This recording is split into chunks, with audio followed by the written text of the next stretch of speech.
పిగిన మొదలు హరీష్ రావు గారిని, తర్వాత నన్ను, ఆ తర్వాత రాజ్యసభ మాజీ సభ్యులు సంతోష్ గారిని, తర్వాత మా అధినాయకుడు కేసీఆర్ గారిని వరుసగా విచారణకు పిలిపిస్తే మాకు అప్పుడేదో అనుమానం వచ్చింది.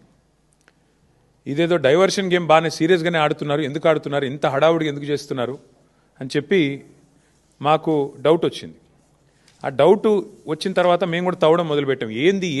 ఏది కవర్ చేయడానికి, ఎందుకోసం ఈ కవర్ డ్రైవ్లు, ఎక్స్ట్రా కవర్ డ్రైవ్లు అని జాగ్రత్తగా ఆలోచిస్తే దొరికింది మాకు ఒక పెద్ద ఫ్రాడు, ఒక పెద్ద ముఖ్యమంత్రి గారి బినామీ భాగోతం ఒకటి బయటపడ్డది. ఇది జనవరి 23 నాడు కేంద్ర ప్రభుత్వం అట్లాగే రాష్ట్ర ప్రభుత్వానికి సుప్రీంకోర్టు నోటీసులు ఇచ్చింది. కేఎల్ఎస్ఆర్ అనే ఒక కంపెనీ, ఇన్ఫ్రాస్ట్రక్చర్ కంపెనీ, ఈ కంపెనీ ముఖ్యమంత్రి గారి బినామీ కంపెనీ.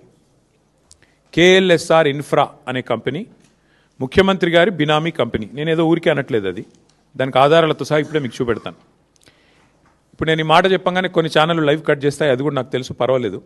అయినప్పటికీ ఈ కేఎల్ఎస్ఆర్ ఇన్ఫ్రా అనే కంపెనీ ఏదైతే ఉందో దాని భాగోతం బయటపడి సుప్రీంకోర్టు నోటీసులు ఇచ్చింది కేంద్ర ప్రభుత్వానికి, రాష్ట్ర ప్రభుత్వానికి.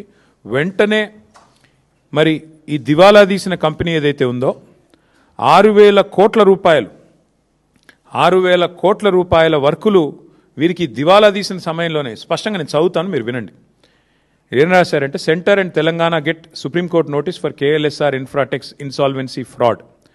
The company allegedly secured government tenders worth approximately rupees 6,000 crore during the insolvency period without the authorization of interim resolution professional.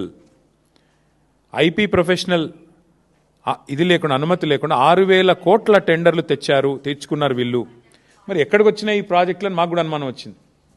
ఎక్కడొచ్చినాయి ఆ ప్రాజెక్టులు అంటే మొత్తం తెలంగాణ.